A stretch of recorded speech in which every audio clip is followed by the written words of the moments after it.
Previously on Flowers for Zoe, Stories for Dennis. We're not doing detox. What's next? What next do you have for us? And they had nothing. They had absolutely nothing. You thought you were going to die. If the withdrawal didn't kill me, the using would have. And now coming up on the show. I see the distress on your face when this topic comes up. I just don't see what reason there would be for her to not give them back. When you walked out of detox, you disappeared.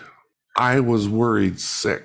Auntie Lara was worried sick. Nana was worried sick. Your whole team was worried sick because you were off on your own doing God knows what.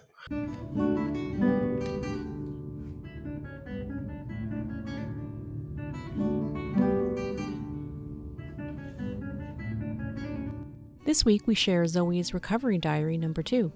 What starts off as a discussion about procrastination and goal setting leads to getting to the heart of the matter when it comes to facing conflict in relationships. If you feel activated by anything we discuss in today's podcast, reach out and talk to someone.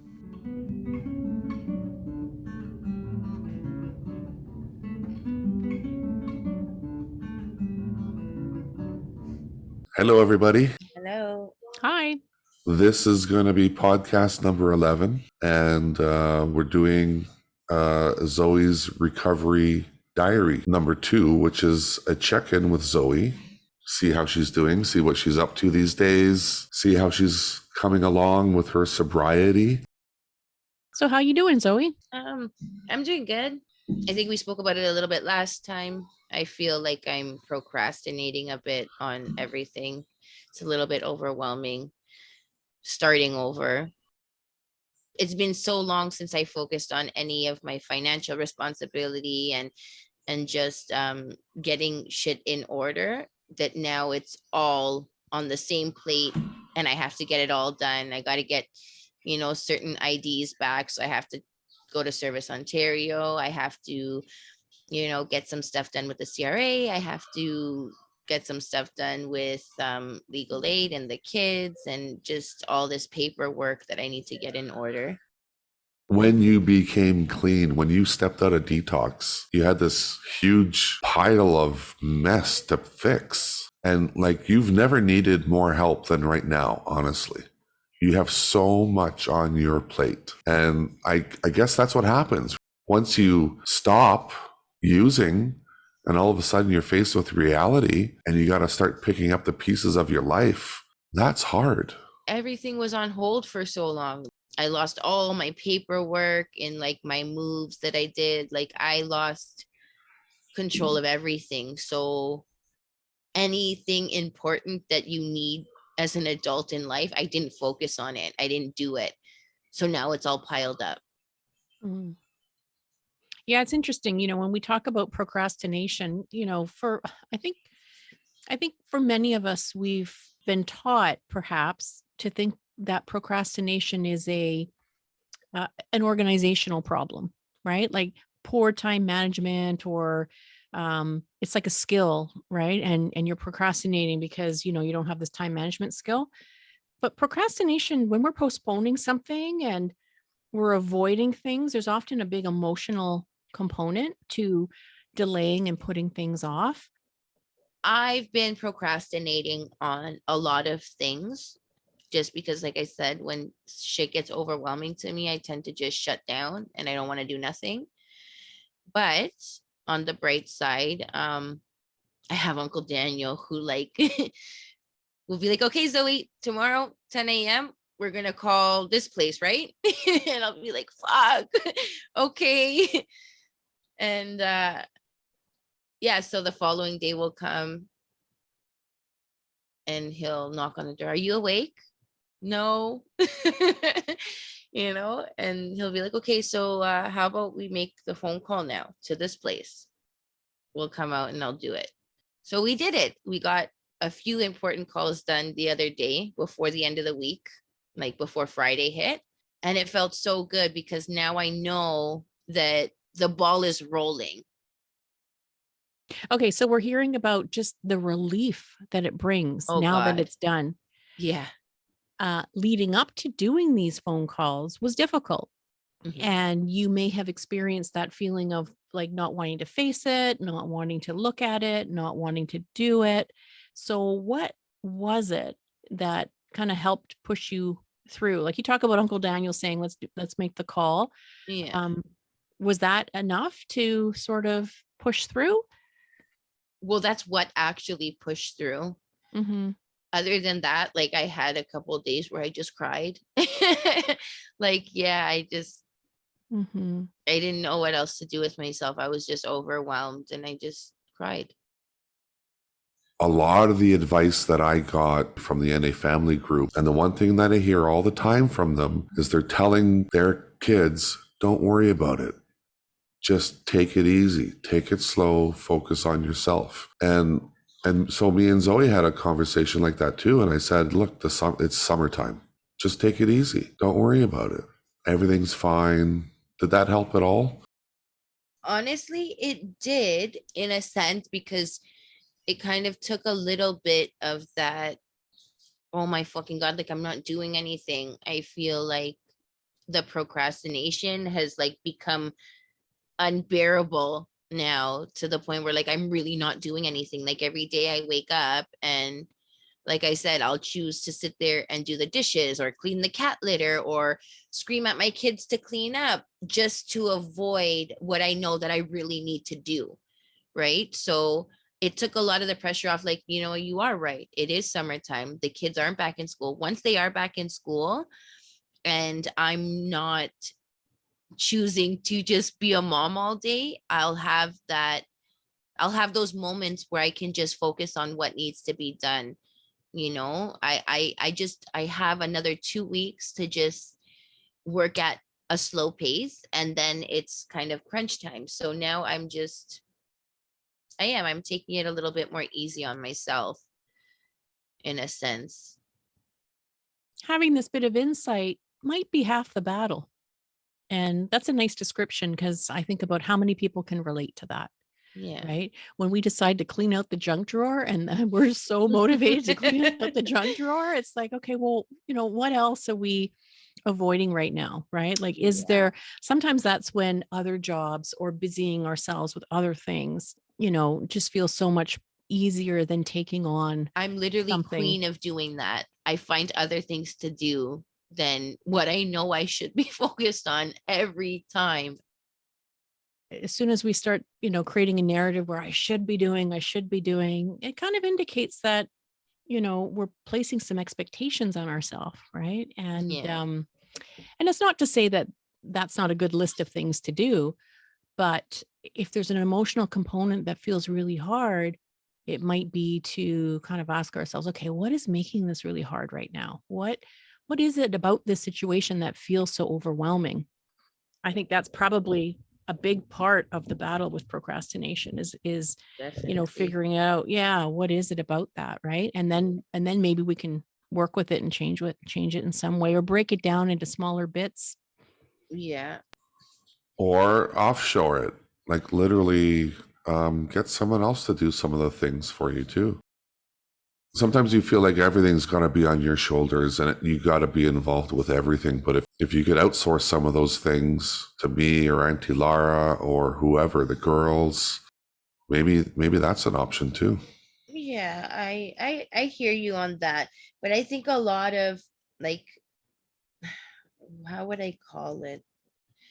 I guess the stubbornness in that is like these are all the things that adults need to do for themselves. You know what I mean? Like that makes me feel like I'm fully capable to do it and I need to do it. I can't depend on somebody else to tell me, hey, Zoe, you got to make these calls. Or, like, yeah, when it comes to cleaning the house or like, taking turns doing, the cat litter, whatever the case is, that okay. But when it comes to like my taxes and making these important phone calls, like I'm gonna have to do that for the rest of my life. I can't depend on anybody else to do that for me because nobody's gonna give a shit to get my shit done more than me. You're a realist, as you're describing. Um, you've got this absoluteness around, I have to take responsibility. These are things that I need to be accountable to. And you've got this kind of no nonsense approach to like wanting to, get on top of some of these things. That's wonderful. Should we be talking about how to break some of this down into bite-sized pieces so you don't feel so overwhelmed? Yeah, I think that would be good to talk about, because there's days, like I said, I'll wrestle through it. And then there's other days where I shut down. Is it okay to give yourself a bye, to give yourself a skip? Well, that's what Uncle Daniel told me. He goes, if you're feeling overwhelmed like this, just say, screw it. Don't do nothing today. Tomorrow's a new day. It's a fresh start. Just just forget about it right now. Mm-hmm. So I believe that that's honestly, it's a great way to kind of center yourself again. It's just, you need it sometimes, right? Like everybody needs just that day to be like, I just need to relax my brain so that I can refocus it. Well, and you bring up a really important skill when you describe that, because sometimes if we set expectations where every single day has to be a check mark off your goals list, Hmm. that might be a little too much. And if Right. we actually give ourselves permission to have a weekend, or permission to have 2 days a week or 3 days a week where we don't have to attend to the to-do list, sometimes that's enough to help us kind of refresh and rejuvenate and kind of relax. So then we can go back on Yeah. and have work days that are a little bit more focused. And that turn out better than Hmm. an overwhelmed, crazy, chaotic day, right? Let's talk a little bit about how do you set up your week to have enough goals, to have enough things on your to-do list that isn't going to be too overwhelming, but it's going to allow you to check some things off the list so you can feel like you're making progress towards your goals. Can I be honest with you? Do you want to see my my to-do list? I Yes, will let's see show it. you. Okay, so this is page one. It has 22 things on it. Then it comes to here, which has another, this is 48. Come over here, this is 67 now, as of right now. And I'm still adding because I'm still going through other books that I have jotted notes down in that I've forgotten about. So to have a list of 67 things means that there are a lot of important things that are on your mind. Yes. And so I wonder if maybe we could work with that list, breaking it down into chunks. There's a couple of ways of doing that. One of those ways is to have a look at that list and decide what is important and kind of immediate versus, something that is like a bigger long-term goal. Sometimes I think the stress comes from thinking that if I don't review this great big list every day, I'm going to forget, or I'm going to let something slide. But when we start to organize a big to-do list like that into columns, what that actually allows you to do is take some of it off your plate. And Right. it's not going away. You're not going to forget about it. You're just going to take it off your plate and put it over there and give yourself permission to let those things go for a little while so you can focus on the more immediate goals. Okay. Okay. I could try that. Because I'm such an organization freak, right? So Oh God, I love your organization. I keep telling you, you got to read that book, Seven Habits of Highly Effective People, because you would fall in love with that book. That book says Zoe all over it. How many things would you like to be able to check off your list a week? What do you think is a doable amount? Not too much, but enough. I should be able to at least make one phone call a day. Hmm. Okay. So that Right. means when you get that one phone call done a day, you're done. You've achieved that goal of one phone call a day. And then when it comes to like other things that are on my to-do list, like for instance, let's see. Okay. So those are calls like such as like mailing the letter that I need to mail out, or looking at schools for kids in this area, grocery shopping on Thursday, like things like that. I should be able to also get one phone call a day in and check off one of like the quick and easy fixes off my list every day. I should be able to do that. That sounds great. And it sounds doable. And how many days off a week do you give yourself? The weekend, so 2. Okay. So we're talking 5 days. That means 5 phone calls a week, 1 phone call a day. Yeah, Sounds pretty doable. And that you know what I sounds so really, doable. yeah. And what I really like about that is it doesn't mean that leading up to the call, you're not going to feel anxious, right? You might have a cry. You might feel anxious. You might notice yourself feeling all kinds of different things leading up to the call. But you know that when that call is done, you've checked it for the day and you're done. Yes. Oh, that makes me smile just thinking about it. And that's the thing too, is like I know that these goals are doable. They are realistic. It's just my anxiety leading up to doing these things is crippling.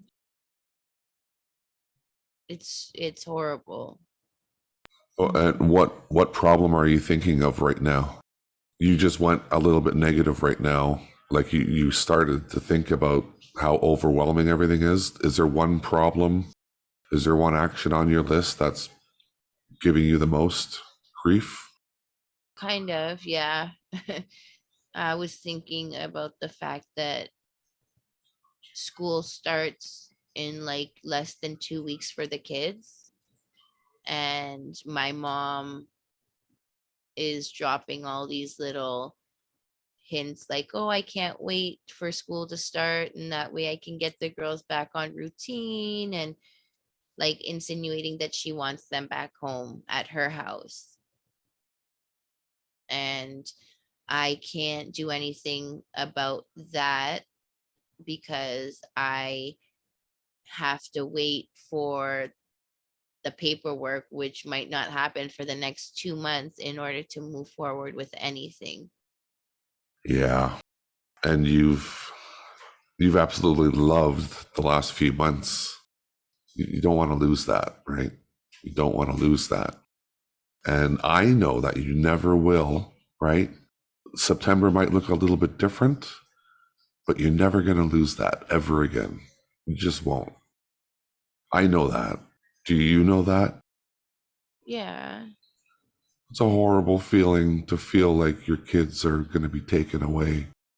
especially when I've done everything to have them back, Yeah. and to know that I'm doing everything right and to still not be able to keep them. And my God, I just want to tell people one more time what an excellent mother you are. You're so good. Zoe is a disciplined mother. She's strict. She doesn't let her girls get away with nothing. And you would think that Zoe would be doing the opposite right now to kind of win their love back, kind of thing. Nope, she doesn't. You know, watching you on the screen right now, when this topic comes up and you're activated, I see the distress on your face. It's bringing up, it's activating you. It's, and you've said, it worries you. You feel sad. You're putting in all of the right stuff into having the girls back in your life and you being their full-time mom. And so the idea of September not being the way you want is bringing up a lot. And I just want to encourage you to feel that because you're sorting it out. When you allow yourself to feel it and you allow the tears to come and you allow yourself to notice how worried you are about this, it means that you're sorting it out.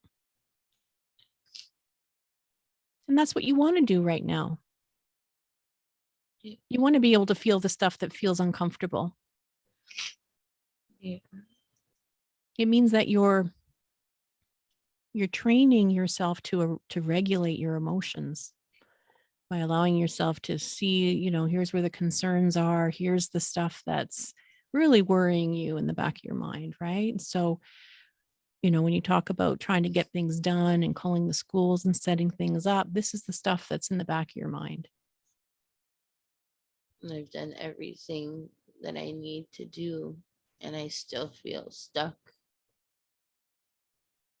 Well, there's still some things to sort out. When I think about it, I just don't see what reason there would be for her to not give them back, right? Like, what would be the reason other than, yeah, it's gonna be a change for everybody, not just her. And I get that it's a big change for her, but what other reason do you have to not want to give them back? Are you able to talk to your mom about this? No, she never talks. Like, anytime I try to talk to her about it, she doesn't want to talk about it. She just gets upset. She says it's happening too fast. Well, I see why you're using the word stuck. You and your mom want different things right now, and it's hard to figure out where the middle ground is going to be, especially if you don't want a middle ground. You want what you want, your mom wants what she wants.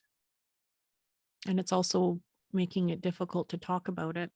And you're also feeling the urgency of wanting this phone call to happen, this discussion to happen, because September's around the corner. So, what to do? So one thing that we have done is we've booked a session with a counselor / mediator between Zoe and her mom. And that's coming up on Thursday. How are you feeling about that, Zoe? A little bit worried. Mm-hmm. Like, I don't want it to go bad. I don't want her to get upset. I don't want to make her upset, right? It might be about deciding ahead of time how you want to use that session. There might be, 10 big things to talk to your mom about in this session, but maybe this is the one you want to focus on.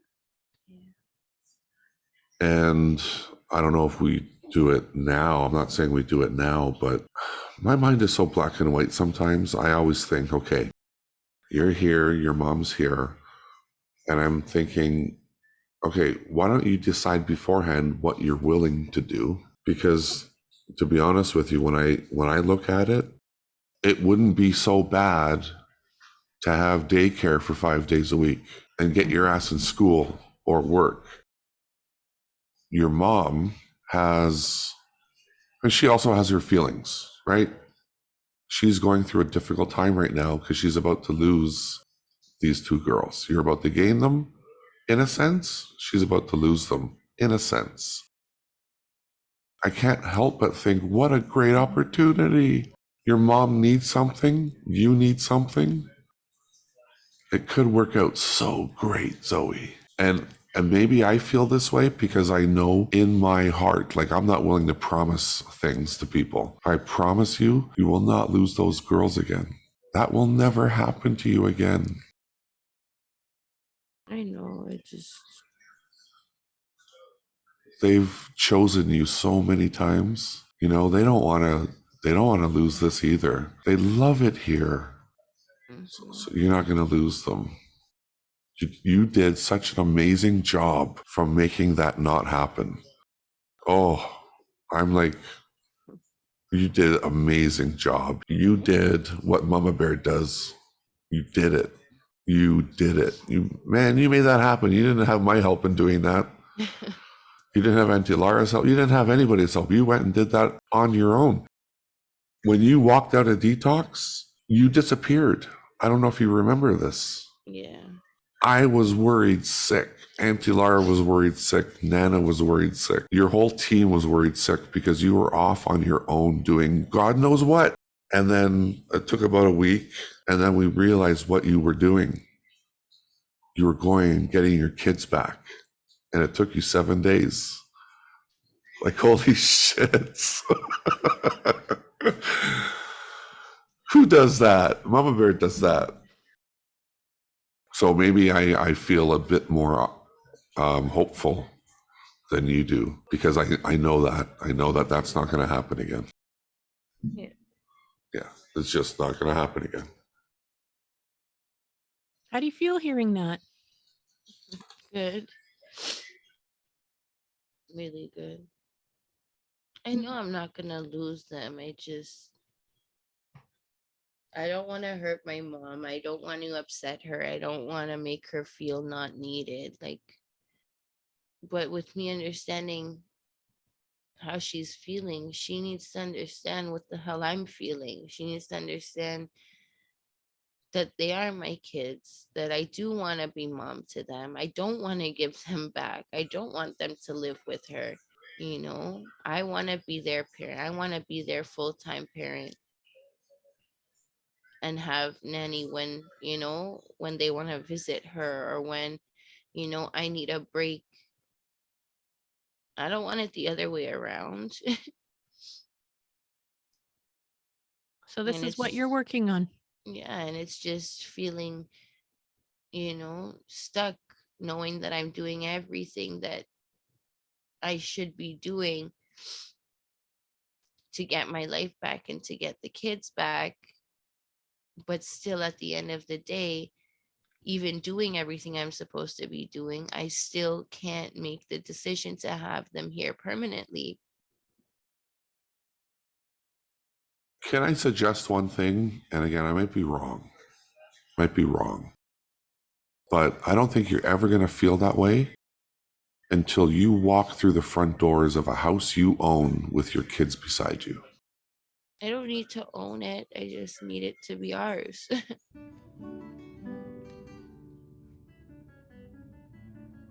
Yeah, fair.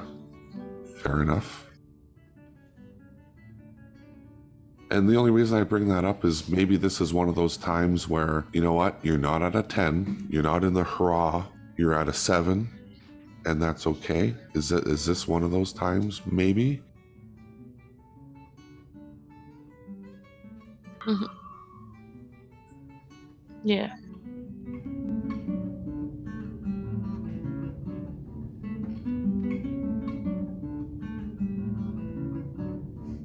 Let's recap today's check-in. Zoe shares more about her worries and concerns, and we learn that getting things done and checking things off a list is complex.